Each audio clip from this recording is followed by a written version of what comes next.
Okay, I'll be back in a minute. So just as my name's Maria and I'm from the Department of Banking and Finance. And so just before I start, I just want to make the disclosure that this is not completely my idea. Firstly, I teach with two other people in our department who have had input into this sort of setup. And secondly, I'm halfway through a psychology degree, which is where I got the idea for this from. As Cameron mentioned, they've been very proactive in using this. So I've sort of taken the best aspects from what I found when I was studying subjects that really work very well and sort of combined it into what actually works for us. Now, the other thing I wanted to say is I keep referring to Pearson here. Obviously, I have no affiliation with anybody. I'm not pushing their textbooks on anybody, but it just happens to work really well with their system.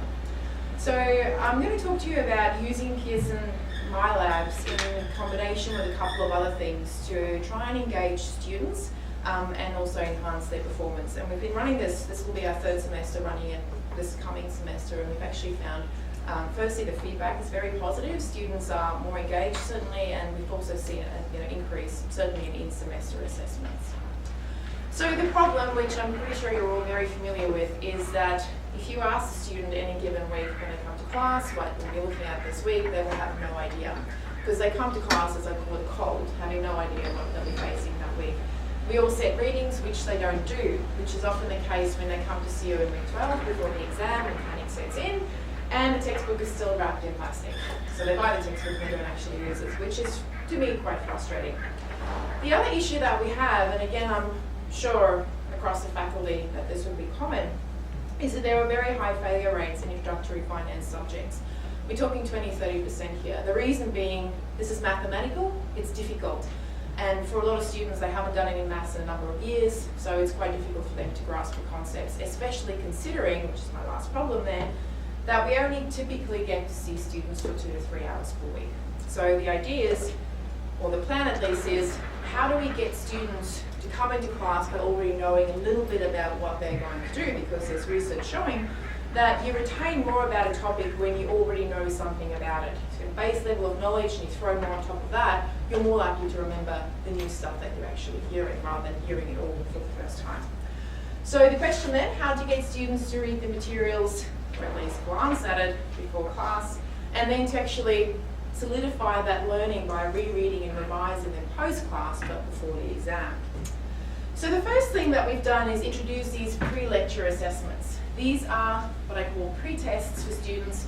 We set them in every second week, starting in week 2, and this requires them to complete an online test, which is accessible, i.e. counts for marks, before they actually come into the class. So for instance, if the lecture is scheduled for Wednesday 9 a.m. in week 4, and so capital budgeting, then there will be a pre-test covering the readings on that topic that will have opened the previous, so week 3, Thursday afternoon, and closed at 8 a.m. on the Wednesday morning. That is before the lecture.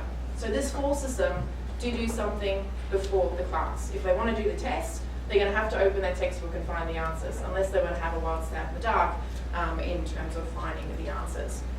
So how does this actually work? So we set this up through Moodle, but it actually does run on the Pearson platform. We'll talk a little bit more about that towards the end of the presentation. We set 6 assessments or 6 pre-tests during the semester, because the idea is to keep them continually engaged. So every alternative week, starting in week 2. And they only get 1 attempt at this test. Why? Well, we don't want them guessing and then, getting the answers right in the second, third, or fourth attempt. We want them to actually go and look for the answer in the test. And we give them the benefit of the doubt by having the best 5 of those 6 tests count. Now, the total mark assigned to this in the overall assessment scheme is 9%, which you will think is odd. The reason for that is, as you're probably aware, Monash has a rule whereby if you have anything 10% or more on an external server for assessment purposes, it's not allowed. That is, this test, the test bank sits on Pearson, so does the marks on their platform, and if we had used 10%, then there would have been issues with that. So we did 9% thinking that we'll get around it that way. Maybe that's a little bit lazy, but it certainly was very easy. So the idea with the questions in this test is that they are not very difficult. We don't want to overwhelm students, into thinking, well, I have no idea, I may as well guess. They're not super easy either. They are mathematical, so therefore they're the kind of questions that I'd say typically you would start the workshop or the tutorial with. So those introductory questions that does require you to have a little bit of knowledge. And the aim is here again not to overwhelm them, maybe give them a test that will take 20 to 30 minutes.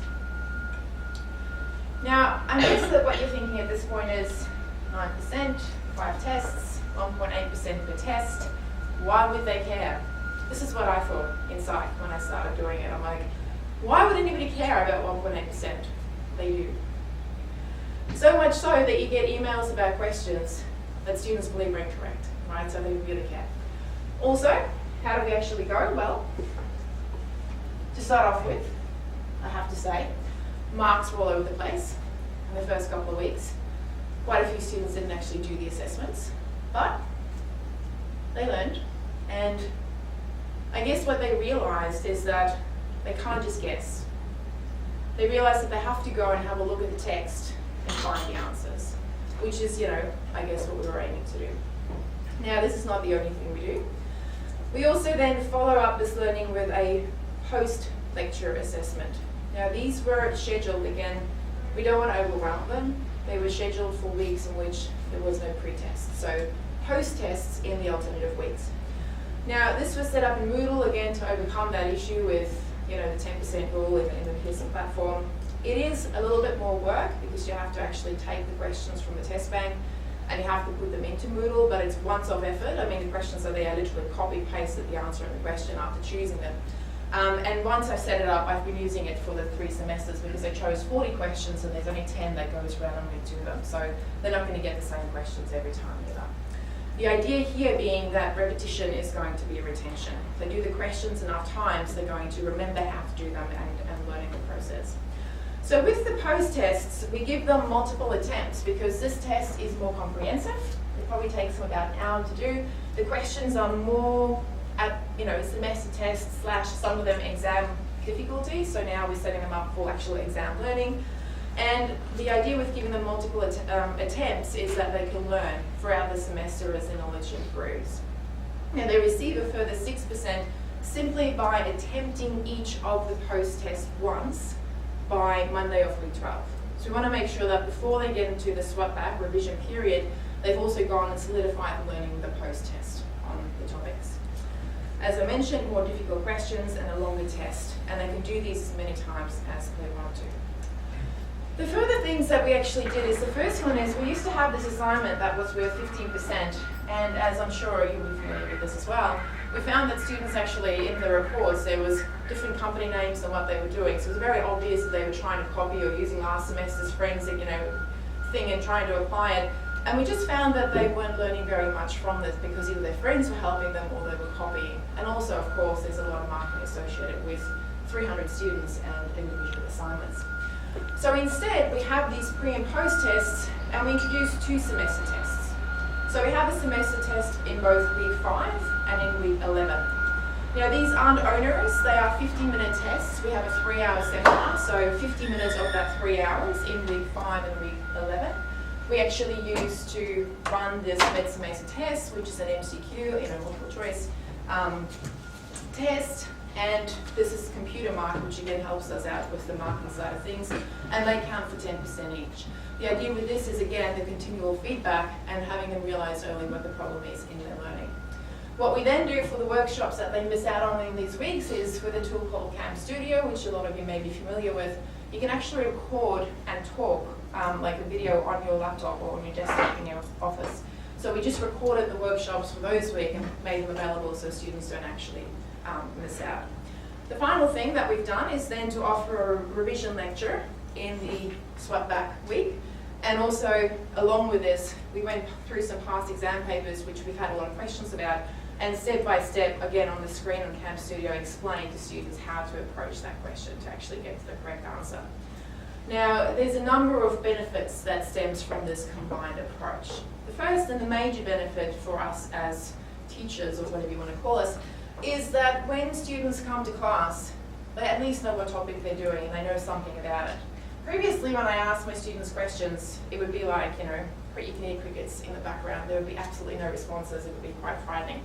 Now there's some answers, and maybe they're half answers. Some of them have complete answers, but you can tell they've done something and they know something, which is really, it's you sort of feed off that. It's really sort of exciting in class to have that change. Not all of them actually read the whole of the prescribed readings. A lot of them look for the answers. I don't have a problem with that. They're still learning when they're doing that. They're picking up some things. Other ones, again, students are very smart with their time. There's a summary in the back of the textbook. They read that and they go through and do all the examples that I've worked in the textbook. Again, I have no issues with that. They are doing a lot more than what they would have otherwise done.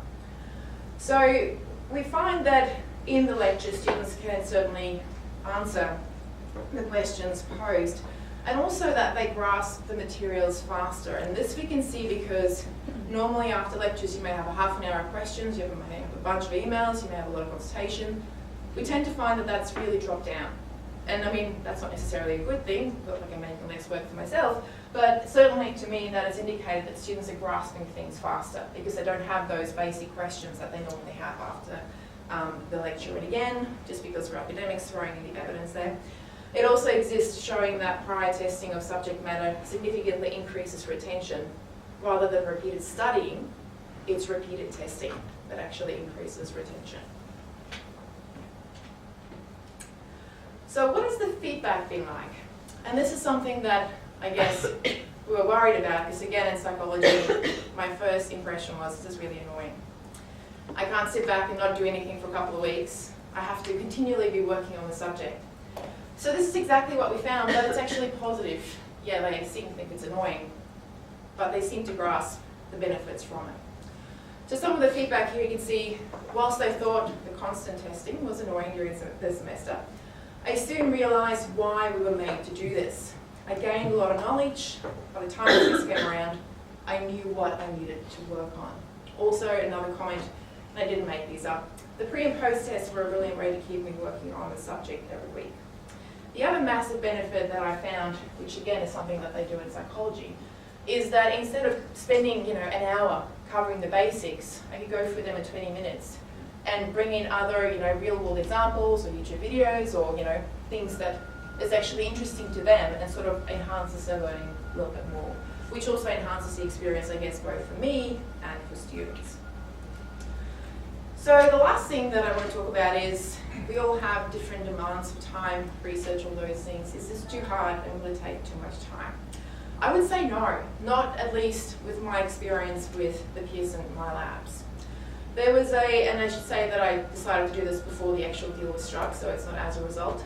But beginning of last year, I'm pretty sure, there was a deal struck between Monash e-Education and Pearson, whereby there's no access codes, which means that every single student has access to the Pearson mylabs and the Pearson, question bank and materials and everything that comes with the textbook from day one. They don't have to log in, they don't have to register. You just go onto Moodle and it's already there. And I'll show you in a minute what that actually looks like. So for me, that was very easy in that I didn't have to face the usual questions of how do I log in and my code doesn't work and I don't have money to buy a book and all those sorts of issues. The other good thing is that through the Moodle platform at Pearson, there's a number of tabs which are specifically for instructors. And so by clicking on those tabs, I get access immediately to their test bank and their question bank. So I was able to set up the tests just through Moodle in about 20 minutes per test, maybe 30 minutes for the longer tests or the more complicated ones. And that was mainly deciding on which questions to choose. It's really straightforward to actually set up. For the post tests, again, I used the textbook test bank materials and pasted these into Moodle without too much drama. I do believe, and Cameron's not here, but I do believe you can actually read them in automatically. So I believe you don't actually even have to do that. It's actually a lot easier. Now, for both, I guess the key is work early, don't work hard, is what I guess what coaches always say.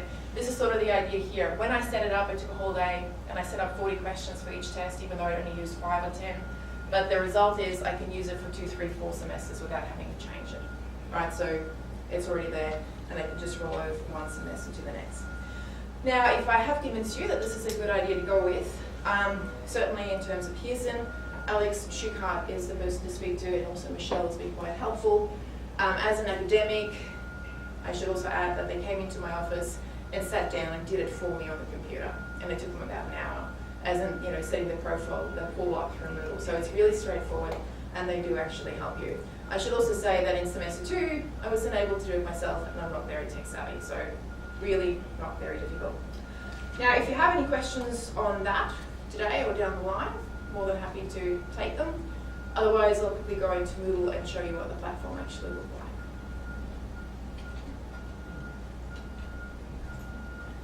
Alright, so this is my Moodle site from semester 1, 2013. And you can see that the Pearson product is actually integrated into Moodle. So the black tabs at least, I'm in student mode as you can see, are the tabs that students see. So for instance, this is their Moodle screen from day one, this is what they see, and they simply click on My Finance Lab pre-test. I checked yesterday, it does work, it's just how slow the connection is.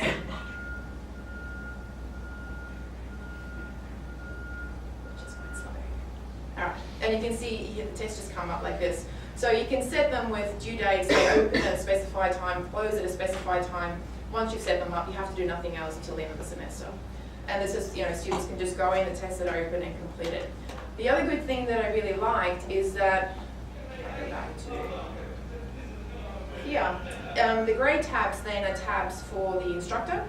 So just quickly talking about the other black tabs, these are the student tabs before I jump over to the instructor tabs. You can see there's a tab here for students which immediately gives them their results, and it also allows them to review their tests after they've actually gone in and done them. So throughout the semester they can go back, check how many marks they got, and review the actual questions that they got wrong. There's also additional assignments and homework here that they can go and do, which is just ticking a box saying this is the chapter that we're dealing with, and they are all automatically set, so that's even less work. So the grey tabs then are the instructor tabs for which you would set up your tests, and the one that I really like is this one here, which is Gradebook. And this allows you can see here, for all the students to simply export the data straight into Excel, and it will drop for every single test they had, their mark, and you can read that into your best spreadsheet or whatever mark sheet you're using, and it's very straightforward to go ahead and I guess just import that. So to summarise, I'd say that this approach is good for two reasons. One, we found that students are more engaged. Students, I guess, know a lot more about the topic, and so it's a lot more fun teaching them. And the second thing is that it does reduce your workload as an instructor.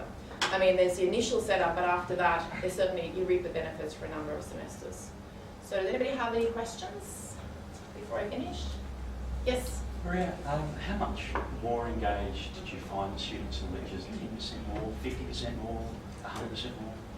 Difficult to say. I'd probably say that, I teach postgrad students, so I should confess that they are, I would probably say, a lot more likely to be engaged in any case. I haven't tried this with second years.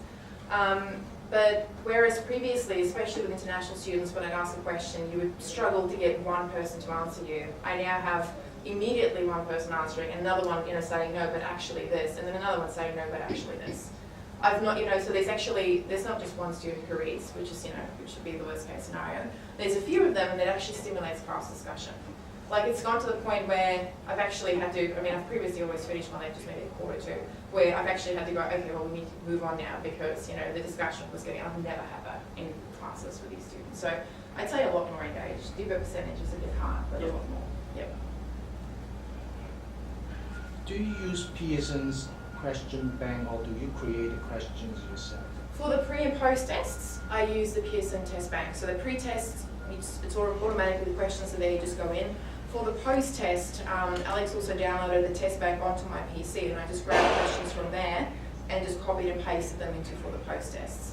For obviously the tests and the exams, I wrote my own because you want them to be harder and different and all those things. But yeah, certainly for the pre and post-test. I think their question bank has something like 2,000 or 3,000 questions. It's ridiculous how many questions there are. I should also say that when I changed to this textbook, I had a very long and formal discussion with them about the solutions, because the previous textbook that we had with a different publisher, we had a lot of issues with this one. This textbook has been around for about, 20, 30 years, and so we've had no issues with the solutions being correct. Yep. How does the financing work? What cost is it to the department to use? Well, this is the thing. With that deal that was struck between e-education and Monash, I know Adam Schumacher sort of came through at the very last moment, there's no cost. So Monash pays for it, I should say there's no cost. Somewhere up above there, somebody's paid for it, but we don't have any issues with it. The department certainly doesn't pay. It's something that, a deal that's been struck between Pearson and Monash e-education. So no matter how many students you register, they don't sign for Correct. any money? Correct, yep. And it's, like I said, they have access from day one, which is the other thing. You don't want to set up a platform and then face 500 emails about how do I get access. Yeah. Yes. What do you do about students who are sick and excuses and all the rest of it? 5 out of 6 count, so So they they've got can't one be sick free that run. often. Yeah. And And they can do it at home. It's online, right? So how sick, unless you're in hospital, it's dying. I don't think you cannot do a test. That's my view in any case. Yes. Sorry, this unit it's a Moodle unit that you do face-to-face teaching as well, Yes. is that correct? Yes. Anybody? Yes? With regard to the solutions, they're multiple choice questions, so the students pick A, B, C or D and then get the right or the right answer if they pick the wrong one. So it's self-correct. Yes, so there's actually different modes you can set there. You can set it to give them a hint if you want. So for the post-test, I often set them so if they completely stuck, it gives them a hint. And I should also say for the post-test, it's not all multiple choice. So there actually are some questions where it will leave a gap where they have to fill in the answer, which is better because again, it's even harder for them than to just randomly guess. So you can set it to have hints, and certainly I set it to show the solution when it's finished, and there's a work solution that explains to them, for the calculation questions at least. For the textbook, it just says to them, this is the incorrect answer, here's the correct answer, refer to this section in the textbook. Yeah. Yes? Maria, did you notice any improvement in outcomes in terms of average results? Certainly for our mid-semester tests, we did notice that there was an increase in marks. I mean, I want to say yes for the exam because I think our failure rate was down by 4 or 5%, but to be honest, it does fluctuate between semesters, so I can't say it actually helped them with the final exam.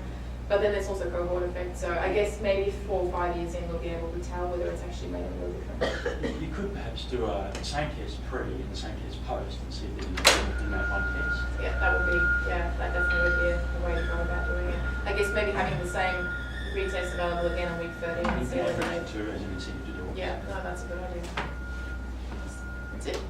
All right, well, thank you very much for listening. I hope that was helpful. I'm done.